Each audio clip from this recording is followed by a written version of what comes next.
your lilting melody, ragtime, jazz time, swing, any old thing to help me ease the pain that solitude can bring. He used to like waltzes, so please don't play a waltz. He danced divinely, and I loved him so, but there I go. Tonight I mustn't think of him, no more memories. So play, tonight I must forget, music maestro, please.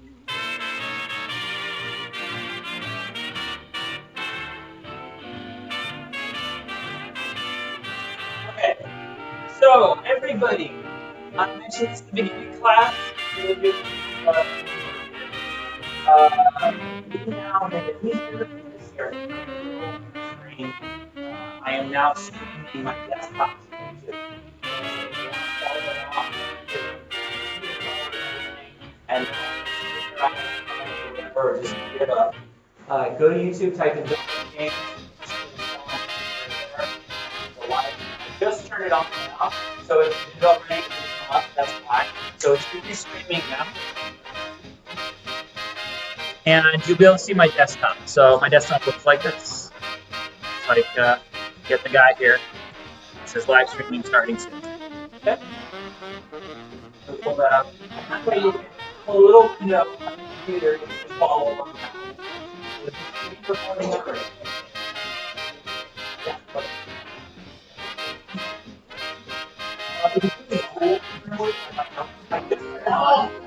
Take a second. If you put the fourth, it's probably the last. You gotta say, oh no, okay. So it's because of my yeah, so it's slide video.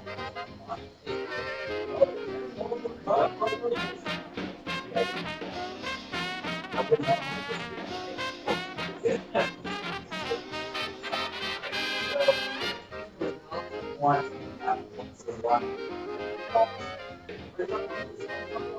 So that's pre-recorded. Live.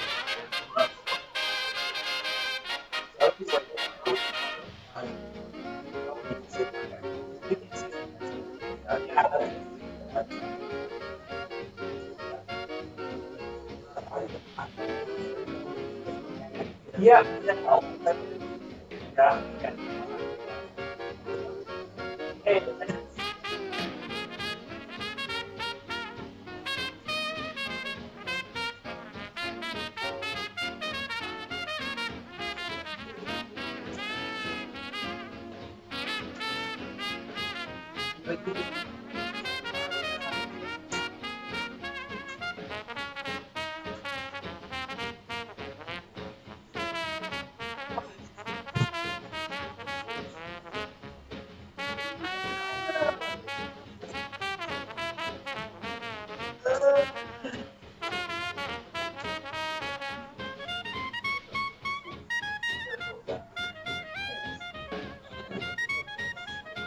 All right. So we have a very short class because of all the shenanigans that we did. So I want everybody in their seat following along. So if you're not in your seat, in and out. And what I did early today, I closed it up to a vote. And I'm talking to also please be in your seat. So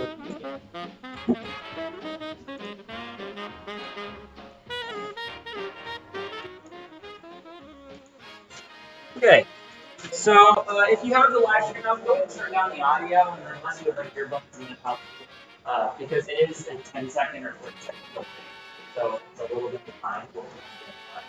What I posed in the last two classes is I had them do a vote on what we want to do today. Because we're at a crossroads in the project where if you want, in the next 20-something minutes, we can do a feature, which the feature we would do is that we would create a battery from scratch.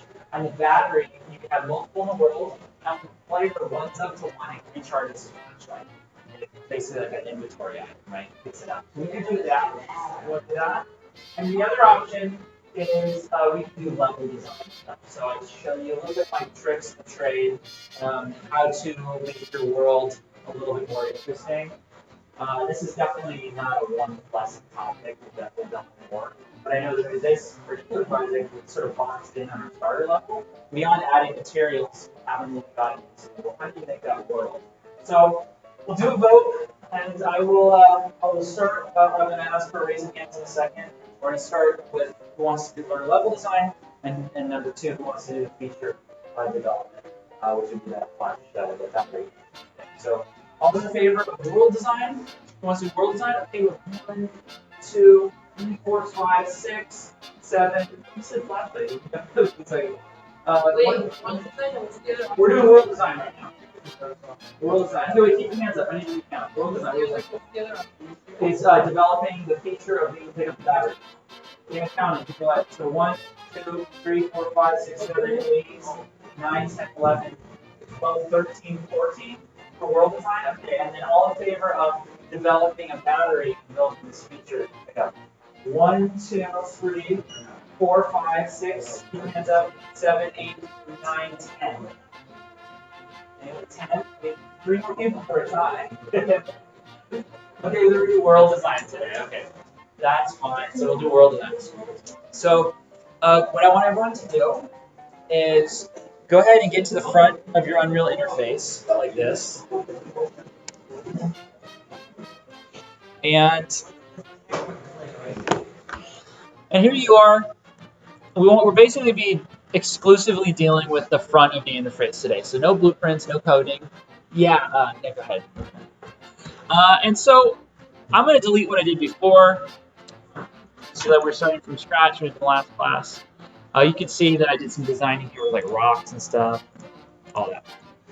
So, by the way, if you have the audio up from the video, turn it down so I can't hear it because it's going to confuse me. Or just use earphones or something. But or just listen because I'll be doing it live. So I can hear some audio from like computer back there. Just turn it down, please.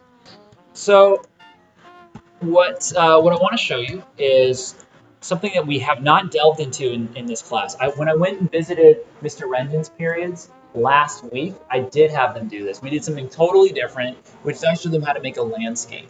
With that lesson, I was like, let's do an open world kind of game. Now, this is not an open world sort of game, but it is a game where it goes beyond these walls. And so the first order of business I want you to do is go to this left tab. This is our modes panel, right? With the left tab, take a look and notice that there are these tabs at the top of modes. The first one is the one we've always been using called place. But then there's like a paintbrush, and there's a picture of a mountain, and there's a picture of like a leaf, and then a picture of geometry and stuff. So the middle one is the landscape, the one that's the mountain.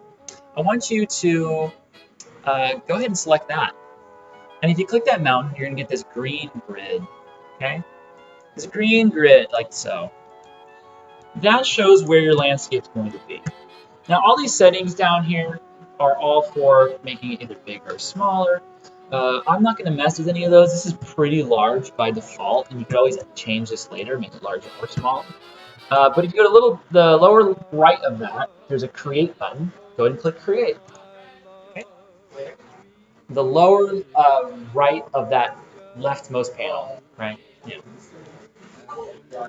So it's a black landscape. So that's the first problem, is that we can't really see what we're designing.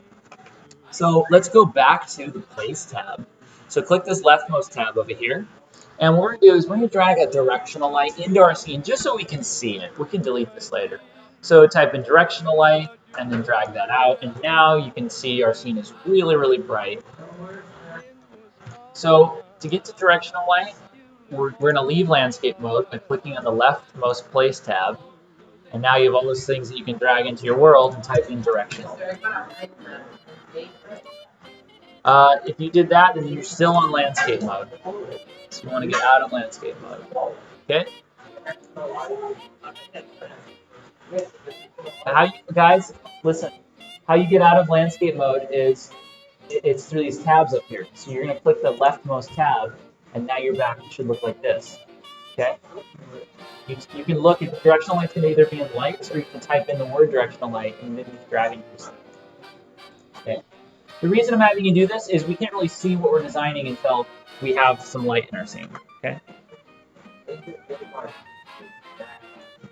So what I want you to do now is select that landscape, and in the details of landscape, let's make it look like there's grass on it or something, you know, so that it's not just this gray checkerboard.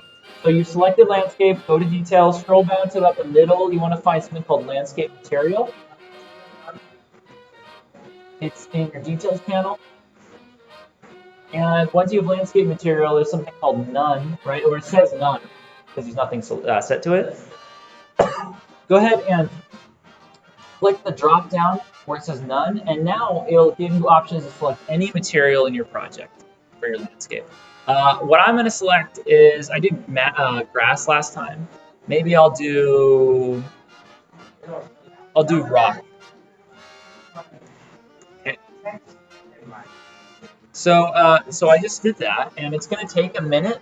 So you'll see this little message probably in the really tiny thing, shaders compiling. So that's normal.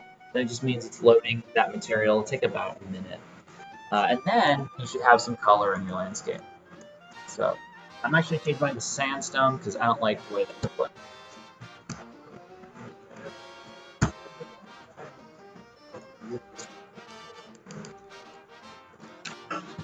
Yep. All right. So yeah, question.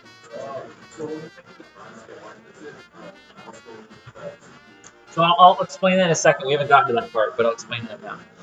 So once you've made your material on your landscape, so it's no longer gray, let's go back to the landscape editing mode.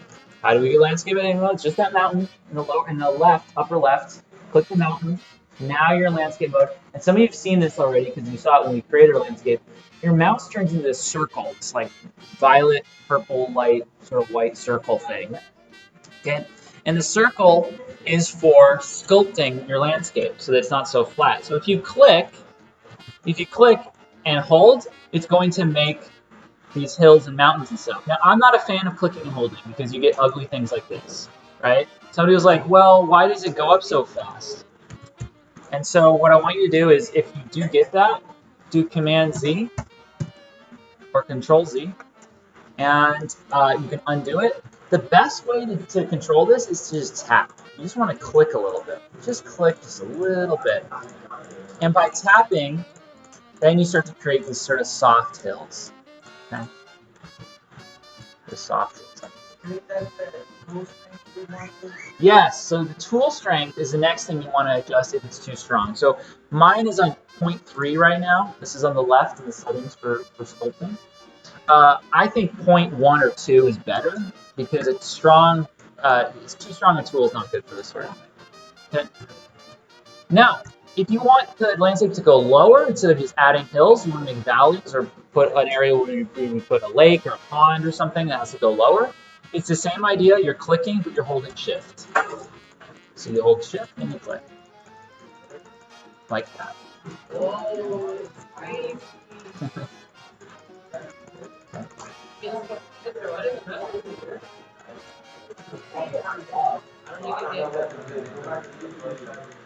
Yep, that's why we have the YouTube. So you can rewind on the live stream. You can actually rewind it even though it's live and see exactly what I'm doing.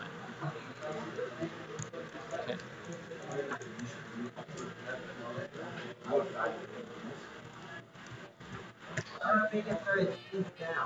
Hold Shift and click. That'll make it so it sinks down. Okay.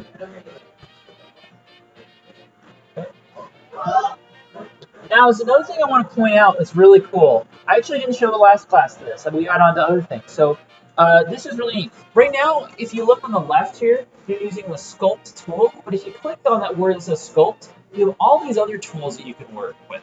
My favorite one has got to be Erosion. Erosion and Hydro Erosion is so cool. So if you select Erosion, go ahead and do that.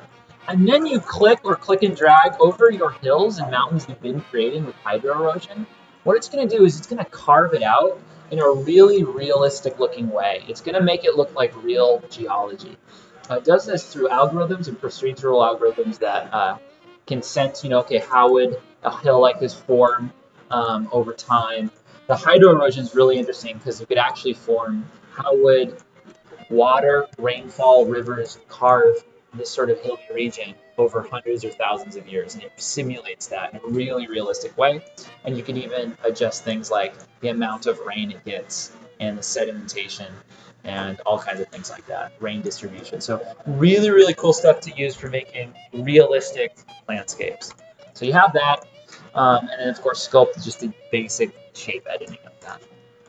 So now, following along with me, I want to leave and show you a few more things to equip you as level designers. So go ahead and click the Place tab, right, on our Modes panel, so that we're out of landscape mode. We've clicked Place. So we're in the normal move stuff around sort of mode. And now that we've done that, what I'm going to do, you can do this too, is I'm going to select that directional light, and I'm going to lower the intensity by a lot. I could lower it all the way to 0, and then it's like it's not even there. Because I'm only using a directional light just to carve out my level. When my player plays it, I want it to be a dark level. But I could lower it, or I could make it 0. I'm going to make mine 0 for now.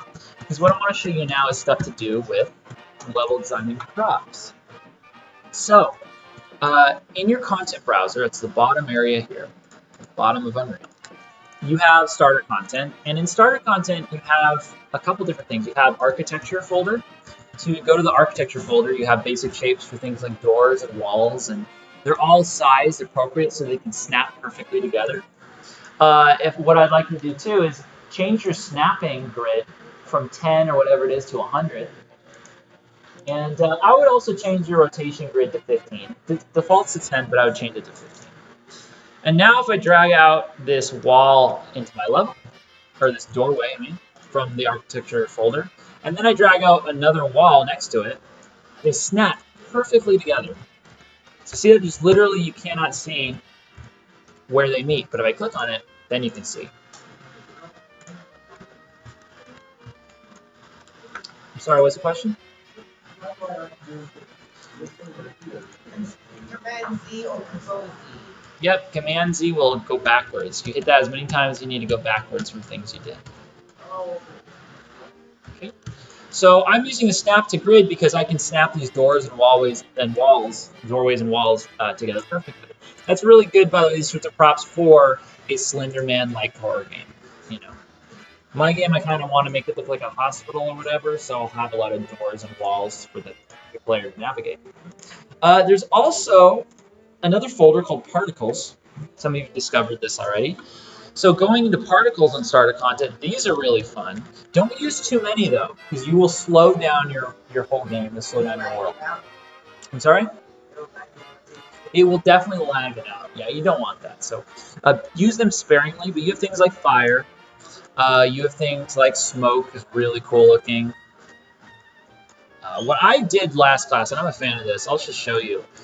This will illustrate kind of the creative mindset you want to kind of inhabit as you level design.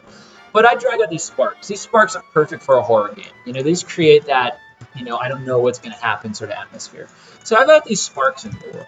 But why stop there? What I can do next is I can drag out a spotlight and put the spotlight right where the sparks are. And then I can sort of hone that spotlight setting so it feels like some sort of intense broken light that's emitting sparks. And then maybe what I'll do here is I'll go into my props folder. So there's another folder called props, and here you've got all kinds of great things. And I'll find something, and oh voila, look what I have. I have something called a lamp ceiling. So I'll drag that into my scene, and I'll put the lamp ceiling right where the spotlight is, and right above the sparks. And if I do this all right, it'll make these sparks go up a little bit. I'm going to adjust my grid to be smaller because I'm doing this fine tuning. Let's see. If I go up to it, look, I've got a sparking light. Now I should move those sparks up higher. So, but I literally got a light prop. It's shining light on the ground and sparks are coming out of it. And it's three things. The player's going to think it's all one thing. So thinking like creative like that. The other thing that I'd like to show you guys is and go ahead and drag out props and stuff into your world if you haven't already. One of my favorite props here is this one called Rock, SM Rock. If you drag SM Rock into your world. Yeah, SM Rock, it stands for static mesh, right? What I love about it is this is a great way of illustrating what level designers do. Is level designers, a lot of people think that when they see a game like Far Cry or some open world game that uses, just tens of thousands of assets, that everything is unique. And the game's done its job if you think that it's unique, but they're really not. What games like this will do is they'll use the same object thousands of times to create the illusion of something unique and to do something in a super efficient way. So I'll take like this boulder, I've dragged it in my scene, I'll copy it, and then I'll rotate it a little bit, and I'll sink it on one side into the floor, and then I'll make another copy, and then this time I'll not only rotate it, but also stretch it in a couple directions, and then I'll sink that one into the floor, and then maybe I'll make another copy, and this one I'll make really skinny and small, and I'll sink that over here. And then this one I'll do the same thing, but I'll raise it a little bit, kind of jut it forward. And then maybe I'll take this again, and I'll make a really small version of it. And I'll make many of those, and I'll sort of put them on the floor as like clutter.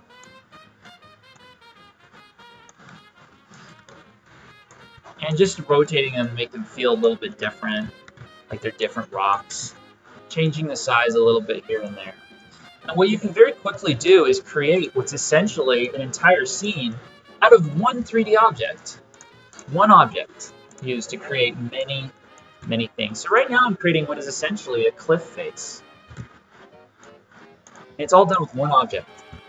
But the player would never know that. But for you, it's incredibly efficient.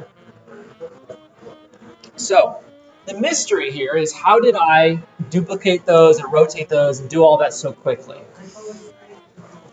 Well, Control-C and Control-V is definitely a tool you want to use in your toolset, but I have something even better. And so I haven't told any of you really this except in a couple of the other, like my visits to Mr. Rendit's class. But I told you when we started that to change from rotate to scale to move, you click this toolbar in the upper right. And that is one way of doing it, and it's a fine way of doing it, but I never do that. Instead, what I do is this. If you're not holding down right mouse button, which you normally aren't unless you're moving around, if you hit W, you're in move mode. You hit E, it puts you in rotate mode. You put R, it puts you in scale mode. W-E-R, and you can literally just flip between all of those constantly. That's what I'm doing. I'm using the keyboard to cycle between those. So if I want to rotate an object, my mind knows to hit E, and I'm immediately in rotate mode. Okay? Now, my other trick is this. You said Command-C, Command-V. I used to do that until I discovered this a long time ago. If you hold Alt, for you guys on your Macs, I think it's Option. I believe it's Option. If not, it's either going to be Control or Command. But you hold Option. It's Option. And you drag. So you're holding Option and you drag an object forward, it copies it. And what's great is you're already moving the object in the direction you want it to be, but now you have a copy. So you can really quickly, by holding Option or Alt, get that to happen. And it works for rotate as well. So I could rotate new copies of things really rapidly, like so. Are you using Option or Command or Control? You have to select the key and hold the key before you drag. If you drag and then click Option, it won't work. Actually, no, it does work, but no.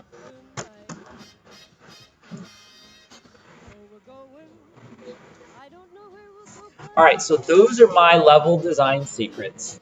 There's definitely many more. I want to teach you how to use foliage. I really want to get assets into your game that you can use, like forests and trees. We can get those things for free. It's just the internet here is making that difficult with Epic Games Launcher not working. So perhaps we'll try tomorrow, and we'll get that figured out when we have our longer class. But other than that, that's going to do it for me in the lesson.